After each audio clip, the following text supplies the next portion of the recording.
Fala pessoal, bem-vindo ao Escapecast. Sou o Tony e eu tô aqui com o Jota para conversarmos sobre mais um tema.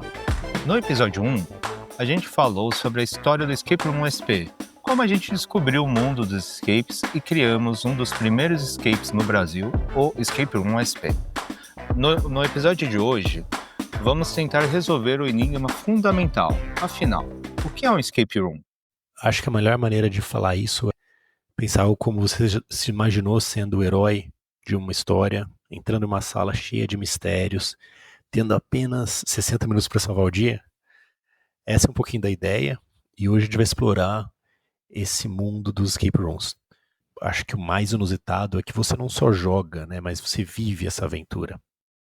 O episódio de hoje é feito para quem é curioso nos escapes, quem nunca ouviu falar, ou mesmo para algum jogador experiente que queira ouvir um pouco e tentar discutir com a gente se faz sentido mesmo essa nossa explicação do que é um escape. E tem um bônus aqui. No final desse episódio, o Tony vai encarar um escape exclusivo. Vai ser algo como um escapecast. E aí, será que o Tony vai conseguir escapar dessa? Bora lá.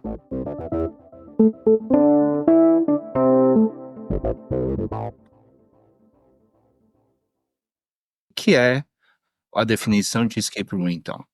Se a gente for perguntar para a maioria das pessoas que já jogaram escape room, acredito que a maioria vai falar, se não com essas palavras, alguma coisa muito próximo, que escape room é um jogo que você e sua equipe resolvem desafios para completar uma missão e escapar de uma sala temática. A gente tem vários tipos, né, várias variantes aí, né? Tem a variante do tempo, porque a gente conhece aí, acho que o mais clássico são 60 minutos, mas a gente tem escape de 30, 15 minutos, às vezes alguns pockets, assim, de variações de filmes, tal, que tem alguns escapes super curtos, e é um escape room, não deixa de ser, né, não necessariamente você tem que sair de um local, né, de uma sala, pode ser uma casa inteira, pode ser vários cômodos, né, tipo, o escapar em si, né, a situação de avançando, eu acho que isso que é um pouco o lado importante.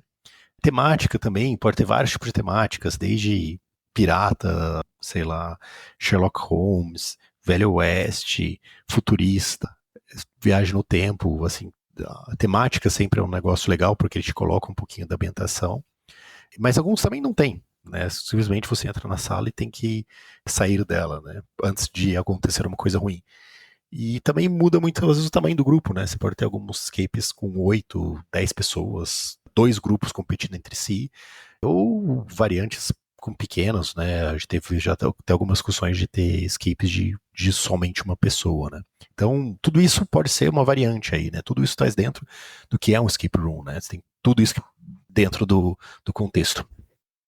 E além de todas essas outras variantes também, né? Então, quando a gente fala do que é um escape, a gente também tem que falar uma das coisas mais importantes que é dentro do escape, que é a questão dos puzzles, desafios, né? Então, existem vários tipos também. A gente pode falar alguns, por exemplo, de itens escondidos da sala, alguma coisa para você ficar procurando, alguma peça que você tem que achar, uma chave, né? Então, é uma das coisas mais clássicas também, né?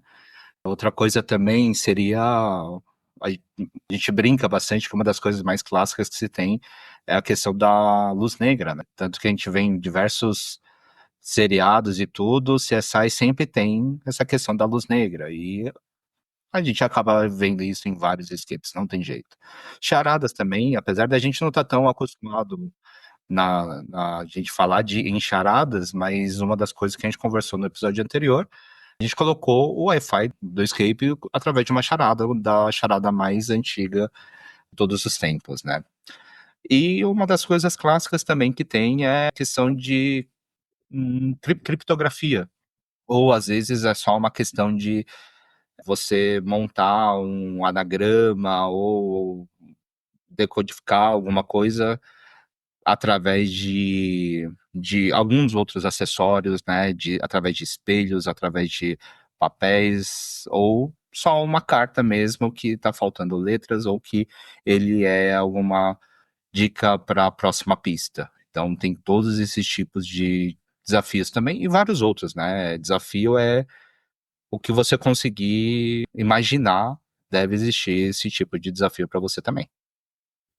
Sei lá, dando um exemplo aqui de algo mais realista para vocês entenderem um pouco, para quem nunca jogou, ou para quem já jogou também. A gente tinha uma sala nossa, que era o ateliê, e em um momento estava nessa sala cheia de obras de arte, e tem um quadro lá bem famoso, que é aquele quadro Grito. E tem algo inusitado, né, naquele quadro. Você vê uma frase escrito imite-me. E o que você faz nessa hora? Né? As pessoas que chegam lá depois de um tempo no quadro e descobrem que elas têm que gritar, percebem que quando elas gritam, o quadro se abre e um compartimento secreto se revela. Então, dando exemplo de vocês aqui do tipo de desafio, tipo de enigma que você pode encontrar aqui dentro de um escape. Isso é bem importante também, né? Você até comentou, acabou de dar um exemplo, né? Uma das coisas importantes que se tem, e é um pouco da sensação da sala te responder ao que você fez, seja de uma forma positiva ou negativa. Então, por exemplo, se você pega um cadeado de número, se você coloca um número qualquer no cadeado, ele não abre porque você colocou o código errado. Se você colocar o código certo no cadeado, ele abre. No caso que o CJ você acabou de apresentar, é o quadro abrir quando você imita ele. Em vários outros, um dos mais clássicos que tem é você fazer alguma coisa, por exemplo, colocar um livro dentro de uma prateleira, de um local certo, e alguma porta se abre, você escuta algum barulho de uma porta se abrindo, e você sai procurando essa coisa ou luzes piscando, ou qualquer outra coisa. Então é extremamente importante essa parte da sala responder à sua ação, né? E acho que aí tem duas coisas importantes, né? Quando, né, para quem tá pensando em jogar pela primeira vez ou para quem nunca viu isso, que eu acho que é importante ressaltar não precisa ser nenhum tipo de gênio, né? Mas eu acho que o mais importante é você observar ali, tentar entender um pouco o que está acontecendo e colaborar. E o segundo é entender que o jogo, a ideia é que ele mistura um pouquinho de lógica, um pouquinho de criatividade e muita comunicação. Jota, falando nisso, tem alguma história inusitada, alguma coisa assim? Que você lembra de o que aconteceu dentro do escape? Cara, eu acho que, pelo menos pra mim, uma das histórias mais engraçadas, de novo, foi no ateliê. Né, a gente ali fazendo observação da sala, a gente vê várias coisas acontecendo, né? O ateliê, ele lá quase no final um pouco do ateliê, tem um momento que os jogadores abrem uma gaveta, e essa gaveta estava trancada até ali, e quando eles abrem a gaveta tem uma bomba. E ela tá fechada, assim, num negócio de vidro, assim, que você vê que não dá para abrir. E é a primeira vez que eles veem aquilo, né? Aquela bomba bem clássica lá que vocês podem imaginar de filme, né? Aquela bomba vermelha de TNT, com os fios ali piscando, o contador, né? Que é o tempo da sala, na verdade, é o mesmo tempo do contador ali da bomba. Então, é um momento bem de reviravolta, né? E tem várias reações, né? É muito legal ver as diferentes reações quando as pessoas abrem aquela gaveta. Teve um grupo que eles estavam todos jogando e tava todo mundo meio disperso. E esse cara foi lá, descobriu, chegou nessa parte, ele abriu a gaveta. Ele abriu a gaveta, viu a bomba, olhou para os dois lados, ninguém olhou, ninguém viu a bomba. Ele foi lá e simplesmente fechou a gaveta. Tipo, eu não vou me resolver esse problema. Então, essa foi uma história que eu achei que foi bem engraçada, né? No contexto ali do jogo, né? Pois é.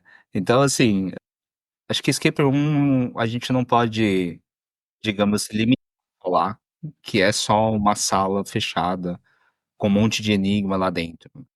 Acho que ele tá muito relacionado às suas sensações, suas reações, como esse caso aí da bomba, e principalmente quando você faz parte de uma história, né? E acho que muito mais do que só a parte física, né? Que a gente fala que entrar numa sala, entrar a parte física, mas é mais sobre sentir e viver uma aventura, né? Sim. É isso. E aí isso dá o gancho pro nosso próximo bloco, que a gente vai falar um pouquinho mais sobre esse sentimento. E agora a gente fala sobre esse sentimento de jogar, né, Tony? O que eu acho mais interessante é esse sentimento de protagonismo mesmo. Eu acho que é bem diferente de um jogo, seja um jogo de tabuleiro, ou seja um jogo no celular, você tá lá, você mexe o personagem, né? Você sente ali no fundo um The Sims, né? Qualquer outro tipo de jogo. Aqui não, você entra na sala, né? Você aperta os botões, você desarma o cadeado, você desarma a bomba, você faz algo, né? E a sensação, você não precisa imaginar em nenhum momento, você não precisa olhar na tela e falar assim, olha, aquele serzinho que está dentro dessa tela está fazendo algo, né? É você que faz, né? Eu acho que isso é um sentimento que só realmente os escapes conseguem trazer. Você descreveu bem, né? É muito essa questão de sensação. E um pouco diferente, né? Como você comentou, de um jogo, você não dá comandos, né? Você quer que pegar o negócio, você não dá um comando de pegar. Você vai lá e pega. E acho que e é por isso que a ambientação ela é super importante, né? Porque se você vai lá e pega um copo de plástico, um copo de vidro, tudo isso faz diferença, né? Como a gente já comentou antes, ele traz uma questão, um outro sentimento, né? Além do visual, do áudio, tem a parte tátil, né? Por isso que a ambientação do porquê que você está lá dentro, os sons, a sala, tudo isso é super importante para a sua experiência dentro da sala, né? A gente tinha um carinho extra por isso, não só pelo histórico que a gente tinha de jogador, até mesmo a experiência que a gente teve lá fora em Nova York, a gente ter participado, né, de uma visão um pouco de teatro imersivo até dentro desse mundo. Desde o começo do jogo, em vez de ter um vídeo de regras, ele começava com um investigador-chefe falando para você que estava ali na sua primeira missão como investigador, o que você deveria fazer ou tomar cuidado quando você entrasse na sala do suposto criminoso, né? Quando terminava o vídeo, você tinha um perito, uma pessoa vestida de policial ali te levando para a sala porque ele era o seu líder ali naquela missão. Então, a gente o tempo todo tinha esse objetivo de não trazer, de não contaminar a experiência, né? Trazer algo sem totalmente imersivo, tentamos tirar quase todos os cadeados da sala ali do ateliê. Tudo era, a gente tentava fazer muito natural, que você o tempo todo estivesse vivendo aquilo ali e em cada um dos passos, né? E não tivesse nenhum choque, né? Isso foi bem interessante, né? A gente tentou fazer uma experiência primeiro com o ateliê de colocar cadeados onde precisavam, né? Onde realmente fazia sentido ter um cadeado e onde não ter alguma coisa resposta. E depois disso a gente acabou levando também para a nossa outra sala, né? A La Harbinger, né? Onde a gente ambientou a sala, tem uma questão de um terror psicológico, né? E, e além dessa questão da resposta da sala pelo cadeado, se está certo ou não, a gente também tentou trazer alguns itens de ambientação, né? Como, por exemplo, a sala ser um pouco mais fria, justamente para vir aquela sensação de você estar num lugar frio, claro, mas também de Calafrio, estar né? num Como lugar. se fosse Então, e inverno. aí tentar passar essa ideia de calafrio, uma questão de arrepio, já que a ideia era um pouco de terror, né? E a gente também, a questão de decoração, um pouquinho, a gente tentou pegar um pouco pela decoração, onde a gente levou uma cama de manicômio, aquelas camas de ferro, brancas, a gente desgastou um pouco ela, um pouco para trazer um pouco dessa sensação, né? As paredes rasgadas, a gente pintou com um material, com uma cor que assemelha muito os que são de sangue e tudo. Isso foi super importante e a gente tem e trazer essa questão dessa ambientação. E foi E até engraçado, né? não, Pode eu falar. ia falar, só que eu lembro, inclusive, a gente tinha uma parte que você achava um hobby da pessoa que tava lá, né, na sala do Harbing lá, que era uma sala de terror, o cara tinha ficado louco, tinha toda uma história dessa. E você pegava todas as dicas, falava, você percebia que ia tá bom. Eu tenho que pegar o hobby, vestir esse hobby e deitar nessa cama de manicômio. E era legal porque, assim, tem uma coisa, você não só é a pessoa que tá investigando, agora de repente você tem que entrar na cabeça daquele cara louco que está tentando descobrir a história e se vestir como ele e deitar na cama de manicômio pra acontecer algo. Cara, isso é uma, tipo, te dá um nível legal de ambientação, de fazer parte da história, né? E era engraçado como as pessoas sacavam isso e, cara, a pessoa adorava, né, se vestir como um maluco.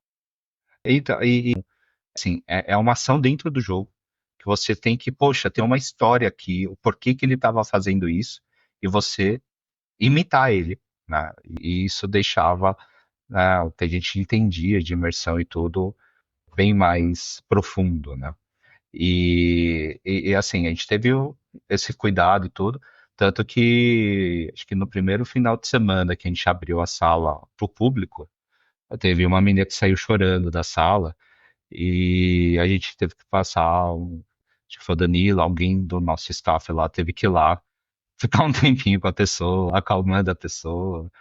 Assim, é o quanto a gente queria fazer isso, né? Ao mesmo tempo, de fato, a gente queria que tivesse esse nível de imersão a gente conseguiu trazer isso, né? Isso É, a foi gente queria que a bem. pessoa sentisse, né? A emoção é importante, né, no jogo. E a gente conseguiu, né? Não pode falar que a gente não estava conseguindo fazer.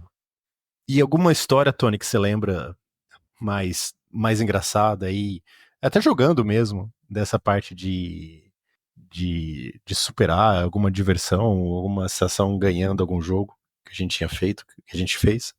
Cara, eu lembro de que foi uma sala, acho que foi do puzzle. Eu não lembro exatamente de qual, mas salvo engano, acho que foi do puzzle. A gente. É engraçado como a própria mente acaba enganando a gente por causa dos nossos próprios costumes, né? A gente tinha um costume da nossa sala, de que a gente tinha algumas regras, né? Algumas regras que a gente impôs aos nossos jogadores de que, olha, as coisas são reais, lâmpada é lâmpada, tomada dá choque, então a gente não utilizou esses itens para fazer o jogo. E a gente foi numa sala e a gente começou a jogar ela e no meio do em algum momento da sala tinha um puzzle que arremetia a uma tomada, se eu não estou errado. Mas a gente passava na nossa cabeça, cara, mas a tomada tá funcionando, não faz parte do jogo. Mas isso era nas nossas salas. E aí na sala desse em específico tinha um puzzle dentro da tomada, né? E assim, a gente perdeu uns 10 minutos dentro da sala por causa dessa tomada que a gente meio que se recusava a ver. Mas a gente conseguiu terminar a sala, mas assim, a gente terminou por menos de 5 minutos, alguma coisa assim, foi por muito pouco. Cara, a gente terminou a sala, mas a gente se prendeu muito às nossas próprias regras, mas quando a gente terminou também, é engraçado, né? Quando a gente termina a sala e consegue sair, vem uma sensação. Primeiro que vem aquela sensação de alívio, né? A pressão que você tá, quando você tá fazendo a sala, é muito grande, né? Porque você tá imerso naquilo que não termina a sala. Quando termina a sala, traz aquela sensação. Primeira coisa, terminou. Segunda, aquela euforia, né? De ter terminado a sala. E eu acho que a sensação é muito, né, falando de sensações, eu acho que é essa do final, né? É óbvio que é o que todo mundo busca, né? A gente tá falando de outras, né, durante o jogo, mas essa também é muito legal, né? Eu lembro que uma das coisas que a gente tinha no nosso escape é que a hora que você entrava no escape, à sua esquerda você tinha um quadro escrito winners e losers, e a gente tirava fotos sempre de todo mundo quando terminava a sala, e eram todos adesivos, né? Então a pessoa ia e ela ia para um lado ou para o outro do mural, né? É muito legal porque você começa a incitar isso, né? Essa questão de competir, de conseguir, de ganhar, de se desafiar, de superar. Eu acho que essa sensação, você tem ela não só em cada enigma ali que você está resolvendo, mas no final. Eu lembro até hoje quando teve um grupo, terminou um ateliê, acho que faltava 5 segundos, 4 segundos, uma coisa assim, aqueles 59, aquelas coisas de filme, sabe? 59, 59, assim, o contador em 2, 3 segundos ali. E eles terminaram, tipo, viravam a chave bem nisso daí. Cara, eu não sei como a casa não caiu, de tanto barulho, empolgação que as pessoas saíram da sala, porque a sensação é muito boa, né? A sensação de você ganhar. Então, a sensação de participar do jogo é muito legal, né? A de ganhar, obviamente, eu acho que todo mundo vai atrás e o mais engraçado, né? Quanto mais apertado, né? Mais você ganha ali na risca, né? Mais aquele, aquele seis seis bola para passar, acho que mais o pessoal gosta, né? Então a gente pode falar que a sensação, principalmente a sensação de ganhar, é a mesma coisa de um jogo digital, terminar um escape é a mesma coisa que terminar um jogo digital? E essa é uma pergunta difícil, né, Tony? Porque né, tipo, é um jogo, né? Não dá pra falar que não é. É um. Se a gente for comparar a gente que é jogador desde que se conhece como gente, jogo de tabuleiro, jogo de videogame, jogo no celular, tem algo diferente aí nos escapes, né? Que mesmo o jogo de tabuleiro também sendo jogo real, um jogo que real assim, né? Não sendo jogo digital, sendo jogo físico, mesmo RPG não tem não tem alguns elementos aqui do escape, né? Não tem uma sensação realmente diferente aqui no escape que é o que a gente está tentando descrever aqui, né? Que a gente está tentando trazer, que traz isso daqui em outro patamar em relação aos jogos. Eu acho que é importante a gente descrever um pouco, né? O que qual que é qual que é a sensação que a gente tem quando a gente joga e termina de jogar, e durante o jogo também, né? A gente joga um jogo de tabuleiro, um jogo de escape e um jogo digital. Eu acho, assim, minha opinião, um jogo digital, uma questão de. Você pode ser. Primeiro, jogo digital, você tem os jogos individuais, né? Os solos, onde inclusive tem jogos de escapes digitais individuais. Mas é o que a gente falou, que você não tem a questão da ambientação, você não tem uma questão de do tátil, né? Do tocar ele e tal. E quando você ganha, é uma questão, pelo menos comigo, é aquela sensação de, ah, terminou o jogo, legal, vamos pro próximo. Quando a gente faz alguma coisa em grupo, eu não vejo hoje tanto muitos jogos digitais que têm um fim, em jogos de grupo, que tem um fim. A gente tem uns RPGs, MMO, mas normalmente você pode terminar uma dungeon, mas você não termina o jogo, né? Hoje, cada vez mais tem aquela ideia de ser um serviço contínuo. Então, você não tem o término de um jogo. E aí leva a um jogo de tabuleiro, onde a gente senta na mesa com outras pessoas. E, de fato, eu acho que se assemelha relativamente próximo quando a gente termina o jogo, principalmente quando a gente pega aqueles jogos de tabuleiro e de grupo, né? Onde são todos contra o jogo, né? E a sensação quando você ganha, acho que é muito próximo ao que termina de Escape. Só que Escape tem um outro que o jogo de tabuleiro você só terminou, aprendeu a dinâmica do jogo, várias vezes conta com a sorte, seja das cartas, seja do dado, e você tem a euforia de ganhar do jogo, mas você não se sente várias vezes desafiado por causa dos puzzles. Então acho que é uma mistura um pouco dessa de equipe da vida real, estar do lado dos seus amigos, familiares, entes queridos, e você ser desafiado pela sala. Você sabe a minha opinião, eu acho que tem um efeito que só os escapes têm e podem ter, não tem nenhum outro tipo de jogo que poderia ter, que é o efeito do jogo único, né? Porque não importa, né? Sei lá no escape, você jogava sala ateliê, você ganhou, vamos dizer que você perdeu. Ok, acabou. Você não vai jogar de novo na semana que vem, porque você já sabe como é que funciona os elementos. Você vai jogar outra sala, mas aquela sala, ateliê, aquele jogo onde você era o investigador, que você tinha que descobrir, você não, você não conseguiu, você teve aquela vivência ali e foi aquilo e ponto, acabou. né? Você não tem essa repetição, né? O jogo de tabuleiro você vai lá, jogou, tipo, não conseguiu dessa vez, joga na próxima, vê se você ganha, às vezes você perde. Você tem esse efeito de repetição.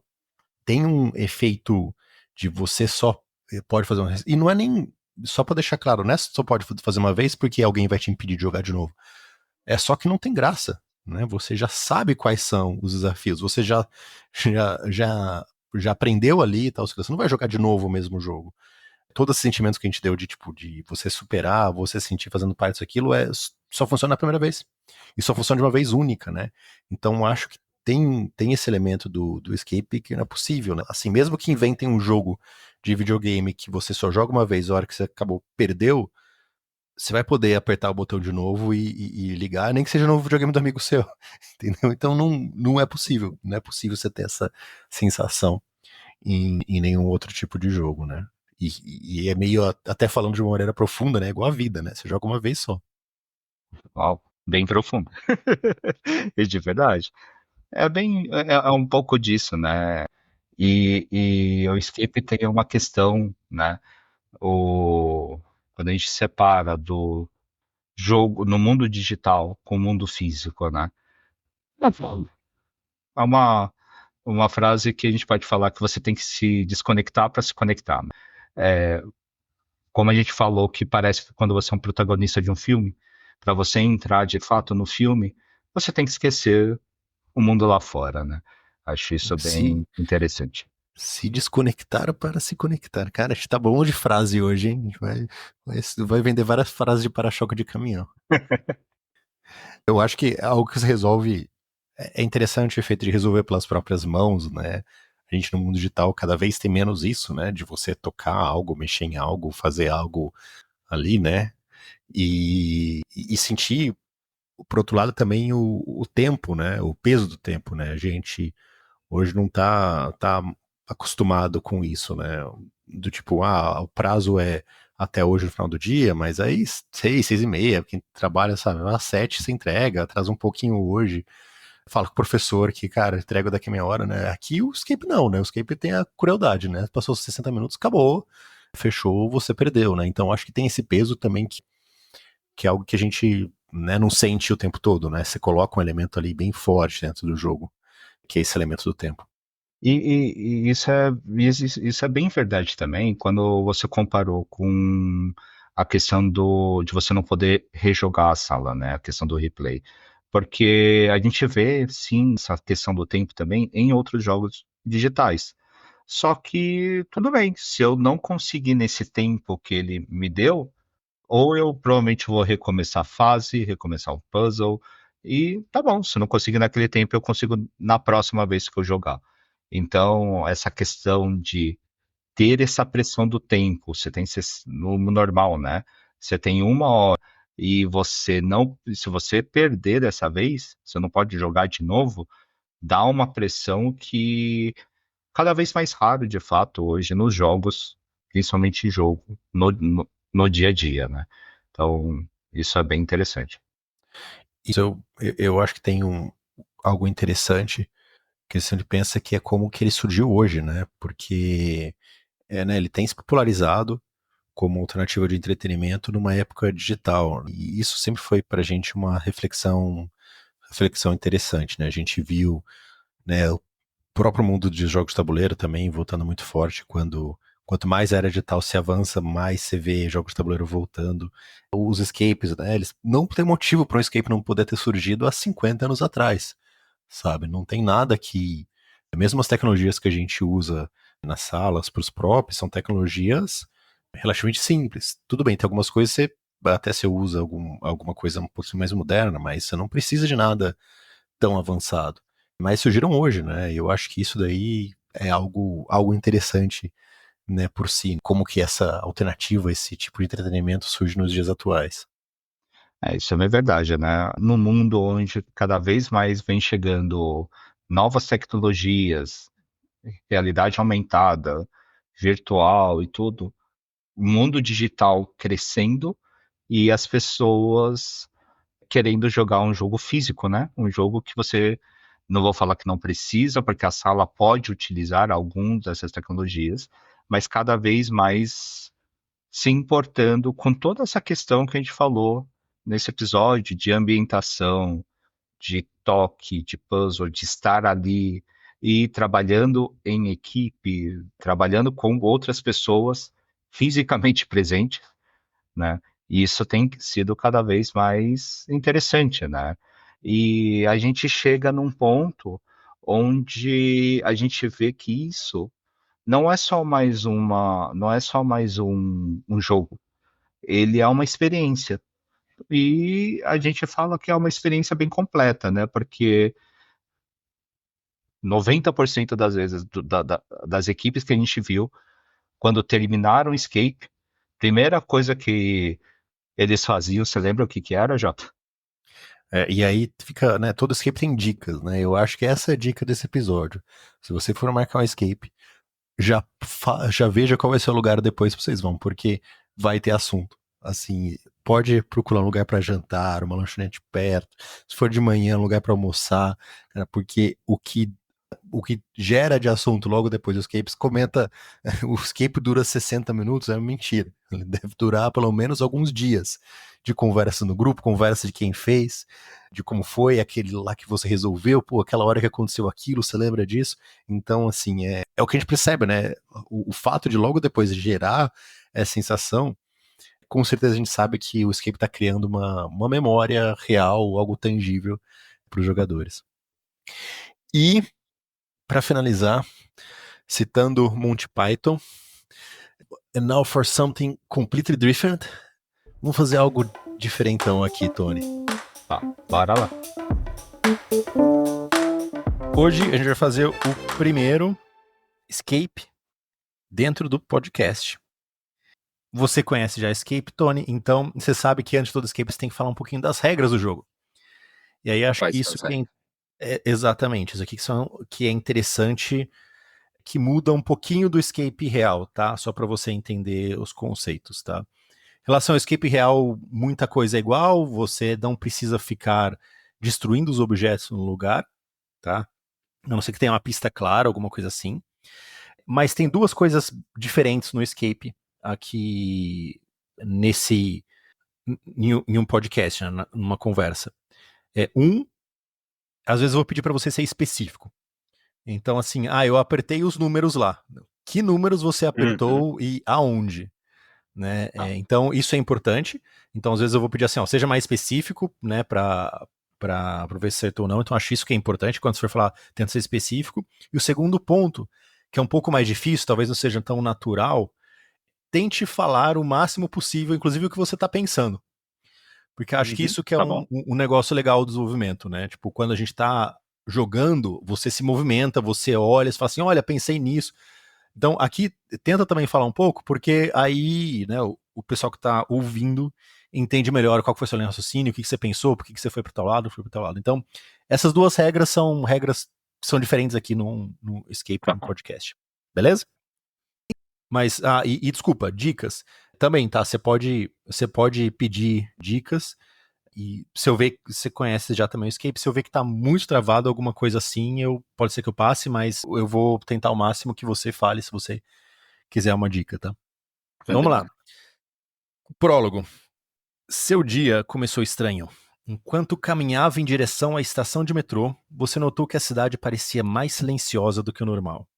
Ao entrar no metrô, percebeu que estava vazio, exceto por um homem encapuzado que entregou um bilhete com a mensagem escrita à mão: se você não parar esse trem, ele nunca vai parar. Você olha para ele, mas antes que possa perguntar algo, o homem desaparece e assim que as portas se fecham, uma voz ecoa: passageiro, você é escolhido. Resolva os enigmas e recupere o controle. Caso contrário, prepare-se para o fim da linha. Nesse momento você se encontra sozinho num vagão de metrô e o que você enxerga, a primeira coisa, é um relógio marcando 30 minutos e o tempo começa a cair. O estilo do vagão do metrô, ele também não é o vagão de metrô usual que a gente tem, ele tem um estilo um pouquinho mais cyberpunk, tem um ar ao mesmo tempo sombrio e tecnológico, luz neon pescando em tons de roxo, azul, algumas telas holográficas exibindo mensagens determinadas. E algumas coisas você percebe quando você entra nesse vagão. Tem diversos bancos de madeira, tá? 2, diferente do metrô normal, né? Tem bancos de madeira, não bancos ali de plástico. 2, tem uma caixa metálica com um cadeado de 3 dígitos. Tem um painel de controle que aparentemente parece algo, um painel importante ali. Também está trancado, só que dessa vez ele está por um pinpad, tá? No teto, as luzes são diversas luzes incandescentes, mas você percebe que tem 3 locais faltando luzes. Ou seja, tem os potes de luz vazio, né? Tem um pequeno duto de ventilação ao lado de um dos bancos. E tem o mapa do metrô também, né? Como todo metrô sabe, tem aquele mapa do metrô ali no vagão. Então, bom, é isso daí que você enxerga. Metrô, o mapa do metrô é o metrô daqui, de São Paulo? É, é o metrô aqui de São Paulo. Tem alguma estação diferente, alguma linha que não tá com uma bolinha ou escrita? Você percebe que tem marcas em vermelho do lado de 3 estações: Ana Rosa, Sé e Paulista. Não, vamos essa aí paulista. Tá. Ana Rosa, Sé e Ah, Paulista, tá? tá. E nos dutos de ventilação que você comentou que tem lá nos bancos, eu desço e vejo se tem alguma coisa nelas. Se Você algum não deles consegue sai e se tem colocar a alguma coisa. mão, mas parece que tem um buraco de uma chave nos dutos de ventilação. Em cada um ou em um Em um deles em duto. específico? Tem um duto Em um específico, duto em tem específico, exato. ou a Tem um entrada buraco de para uma chave. colocar uma chave. Tá. Dentro daquele que você comentou, acho que tem uma caixa, um cofre lá Uma na caixa parede. metálica. A caixa metálica. Eu vou nele para dar uma olhada. É nesse que tem Um um cadeado ou não? cadeado de 3 dígitos nesse daí. Dígitos, números. Números. Números, tá. No painel, o que que tem? Você falou? O painel tá fechado, né? Um painel metálico, só que ele tem um pinpad para abertura dele. Então, Tá. é fechadura eletrônica, né? Que você pode Se eu, apertar os se números. eu digitar ele, aparece em algum visor, algum lugar, o número que eu digitei, alguma coisa ou não? Ou é só som? Aparece os números que você vai digitando embaixo. Tá, tem algum limite de números? Por exemplo, só 4 para saber se é um numeral de 4, uma senha de 4 dígitos, alguma coisa, ou é livre? Eu posso digitar quantos dígitos eu quiser. É livre, você pode digitar quantos dígitos você quiser. E tem um enter em algum lugar? Tem um asterisco. Tá. Se eu digito 5 números aleatórios, e aperto o asterisco. Aí tem uma luzinha que pisca e ela pisca vermelha. Pisca, pisca, pisca, pisca vermelha. Sim. As luzes na verdade, as 3 soquetes, alguma coisa que tá faltando luz. Tem alguma coisa, algum número, alguma coisa escrita nele? Tem os 3 soquetes, dentro deles você vê os números 1, 2 e 3. Em um soquete, em cada soquete tem o número Cada 2 e soquete tem um 3. número, né? Um Ah, soquete cada tem soquete um, tem um número. outro soquete tem 2, outro soquete tem 3. No banco, algum deles se levanta, algum banco se levanta, alguma peça do banco sai. Todos os bancos se levantam, dá pra ver se tem coisa dentro. Vejo, procuro dentro do banco. Você acha Alguma coisa. uma lanterna. Lanterna? É. Tá. Tem algum lugar que está escuro, por exemplo, o duto do ar, alguma coisa que eu precise dessa. Primeiro, a lanterna é branca, é amarela ou é luz negra? Luz negra. Tá. Tony, é um escape, Tony. Ai, que. Quanto tempo, quanto tempo até a luz negra? 9 minutos até a luz negra. Fantástico. Estamos bem. Não, em algum lugar escuro onde eu possa colocar luz negra e eu consiga ver se eu enxergo alguma coisa diferente. O, o ambiente do metrô tá suficientemente não super escuro, Você, mas escuro que daria pra você ver alguma coisa de luz você negra. diz do todo o Ele não tá metrô super ou do lado claro. de fora do metrô? Não, do lado de dentro. Do lado de dentro do metrô. Tá. Bom, agora que eu também lembrei. Do lado de fora, eu vejo alguma coisa diferente? Primeiro, o metrô tá andando ou parado? Tá Parado, andando. não? Tá andando. Tá andando. Tá Tá. andando. Eu não vejo nenhuma sequência, ele passando sempre em alguma coisa do lado de fora. Não, você não consegue ver nada. Parece Tá. só andar muito Então, rápido. luz negra no vagão inteiro, né? Começando pelos bancos, depois pra cima das luzes, depois no painel, no ar. Onde mais? No painel, na caixa, que você falou que tinha aqueles três números, em cima, no chão, no No teto. chão, aparentemente tem algo que parece ser uma poça. Aparentemente é algo com uma poça de sangue. Talvez essa lanterna não seja aquela luz negra tradicional, e sim uma coisa mais de perícia.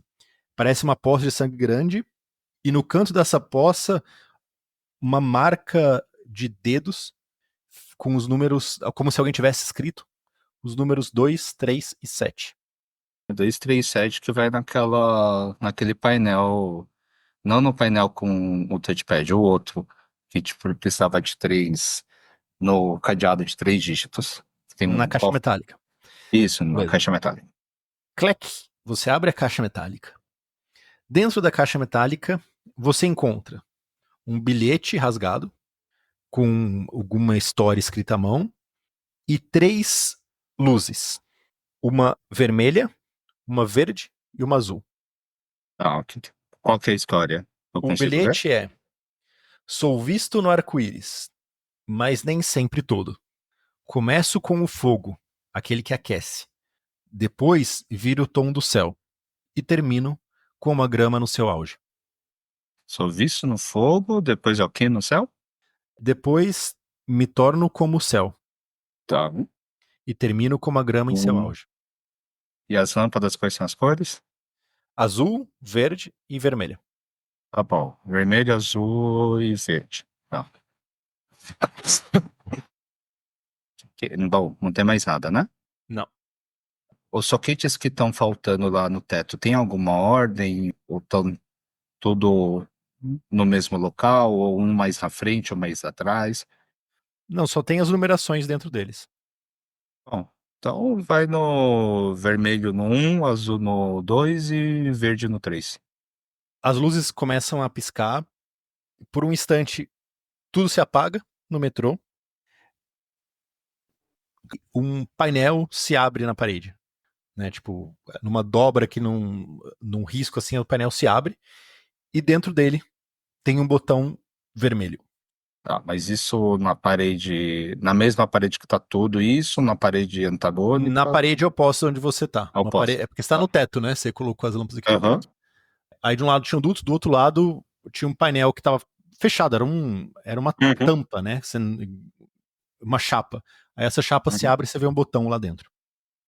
Antes de apertar um botão vermelho, qualquer sem saber, eu procuro saber se na parte onde segura, nos negócio de onde segura a mão, ou nos, tipo cano, né, que também, onde se apoia a mão, se tem alguma coisa que chama atenção, um número, uma escrita.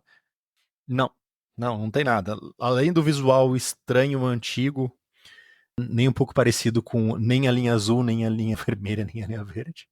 É, Pouca coisa é Ana Rosa, Paulista e... Ana Rosa, Tava falta Paulista e Sé. Paulista e Sé. Impede é só número, né? Sim.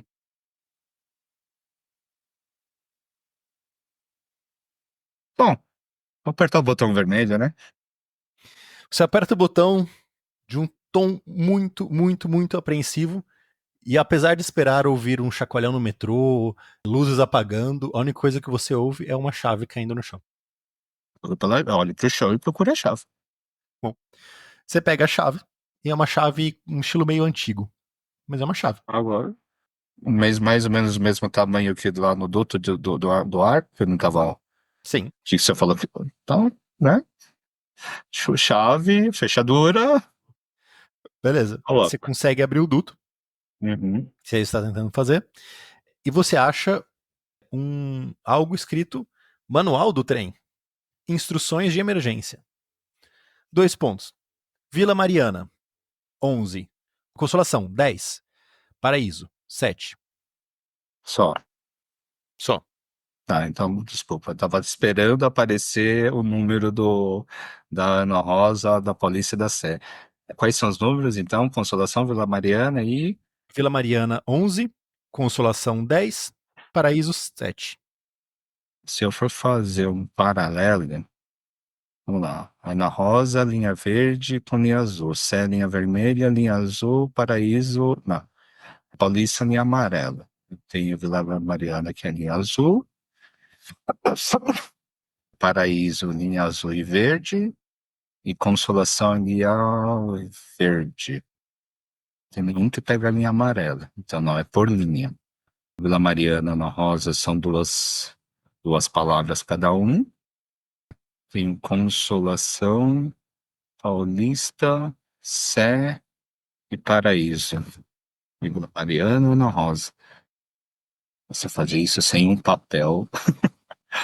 Pega o papel, Tony, você pode anotar. Ou pelo menos escreve no computador. Tô ficando com dó, Tá bom. eu acho. Eu tô tentando fazer de cabeça Tem que aqui, ser coisa tá? comum, mas, cara, Tá é difícil. bastante tempo. Rosa, Vila Mariana. Qual que é o número da Vila Mariana? O que está escrito nas instruções de emergência é Vila Mariana 11, Consolação 10 e Paraíso 7. São Milton, Ana Rosa, Sé e Paulista.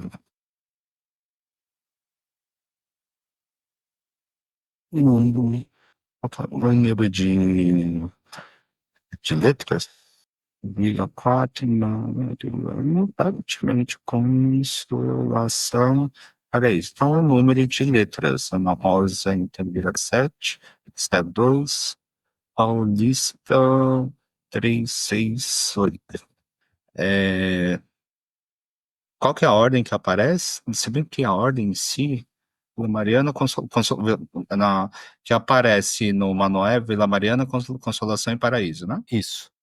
Vila Mariana É, 11, Consolação 10, Paraíso 7. no mapa do metrô, ele é o mapa mesmo em si, né? Não tem uma ordem que aparece, né? Tá. Bom, em teoria, do maior para o menor. Eu vou lá no Pinpad, aparto 872 e asterisco. Blim, blim, blim, blim! Uma luzinha verde se pisca. E se abre o painel, você vê aquele clássico alavanca parecido com uma manete de avião, escrito freio de emergência. Olho para os lados, se não vai vir ninguém aparecendo, eu puxo. Boa! Você puxa, o trem faz um barulho de freio, ele para, Me seguro. segura, isso é importante. E você para numa estação deserta. E em alguns instantes você ouve o alto-falante dizendo, com uma voz agora um pouco menos estranha. Você passou, agora sabe como o controle funciona. Continue sua jornada, mas lembre-se, a próxima viagem pode ser sua última oportunidade de escolher o destino. As portas do vagão se abrem, você sai, sem saber se tudo foi real ou apenas o início de algo maior. Blim, blim, blim, blim, blim. Legal.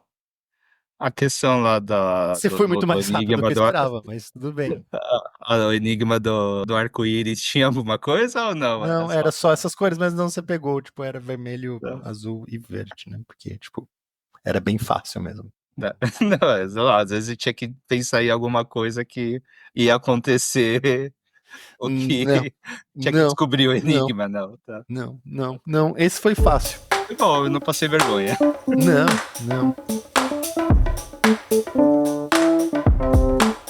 E aí, Tony, o que você achou? Como foi sua experiência aí por ter participado do primeiro Escapecast do Brasil? Conta aqui um pouco pra gente, né, a sua sensação jogando. E eu acho que um outro ponto, já que a gente falou muito nesse episódio sobre o que é um escape room, o que se assemelha um pouquinho o Escapecast de um escape room? Cara, achei bem legal.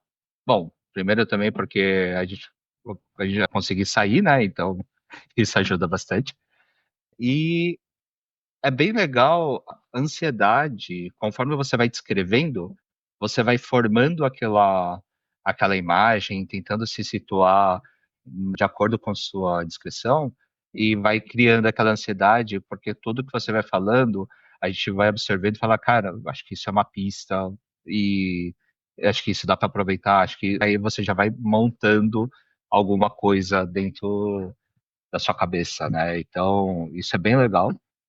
Os puzzles também foram bem, digamos, dinâmicos, bem. bem divertidos e acho que também por ser o primeiro e tudo, acho que você também se ateve bem aos clássicos, né? Então foi uma experiência bem divertida. O Legados aqui também porque teve a questão do foco, né, no começo e no final, quando a gente está criando a ambientação, né, esse ar, digamos, um pouco de mistério, de se situar, por que que você está indo para lá, onde você está, e ter uma narrativa, principalmente falando, olha, você conseguiu sair, mas pode ser que tenha mais coisa, que não sabe se é verdadeiro, se é sonho. Então, isso, nesse episódio, assim, eu acho que ficou bem legal. Isso foi bem divertido. Um ar de próximos passos, quem sabe o que venha por aí, né? Isso. E para o pessoal que está ouvindo aí também, comenta aí pra gente o que vocês acharam. Isso, né, uma coisa super nova, então pra gente é legal ouvir vocês aí também o que vocês acharam, se vocês se divertiram também junto do Tony, tentando descobrir o que que era, se resolveram fazer com um amigo algo parecido, conta aqui pra gente como é que foi a experiência de vocês aí, até pra gente saber o que vocês acharam, né? Quem sabe a gente faz alguns outros escapecasts aqui com convidados, uma revanche do Tony. Vamos ver. A ideia é bem interessante, hein? Pode ser que realmente tenha. E como eu comentei aqui, os puzzles foram bem, digamos, clássicos, né? Foram bem interessantes, mas bem, entre aspas, usual do que a gente vê em vários escape, pelo menos alguma coisa. E com isso, acho que é bem interessante a gente falar, então, um pouco mais sobre os tipos de puzzle. Acho que isso dá um episódio inteiro, hein? Acho É que verdade. pode ser, a gente pode montar um episódio inteiro sobre isso. Beleza. Vamos falar um pouco sobre isso no próximo, então? No próximo episódio, então, a gente faz um ar mais de sério e a gente faz um mergulho gigantesco aqui nesse mundo de enigmas, puzzles e anagramas e 1 milhão de nomes aí que a gente puder chamar e resolver. Bem legal. Até lá, pessoal.